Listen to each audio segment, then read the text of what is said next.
আসসালামু আলাইকুম। আজকে আমরা উইম হফ নিয়ে কিছু কথা বলবো। আপনারা অনেকেই উইম হফকে চেনেন, দি আইসম্যান নামে সে পরিচিত। এই ভদ্রলোকের একটা বৈশিষ্ট্য হলো সে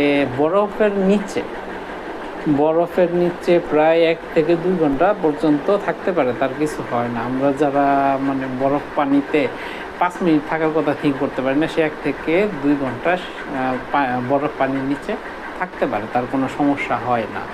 তো এই লোকের একটা সবচেয়ে মজার ব্যাপার হচ্ছে গিয়ে ভদ্রলোক যথেষ্ট পরিমাণ নিয়ম, মানে তার বয়সের তুলনায় সে অনেক ইয়ং এবং অনেক স্ট্রং, এবং সে অনেক লোকে ট্রেন আপ করে, তার অনেক অ্যাক্টিভিটি আছে। সো এই বিষয় নিয়ে আমি কিছু কথা আজকে বলবো। আমি যখন মানে আমার ইউরোপের লাইফে যখন শীত পড়ে তখন কিন্তু প্রচুর ঠান্ডা পড়ে, প্রচুর শীত পড়ে, টেম্পারেচার 0 ডিগ্রি সেলসিয়াসের নিচেও নেমে যায়। নর্মালি আমাদের গোসল করার জন্য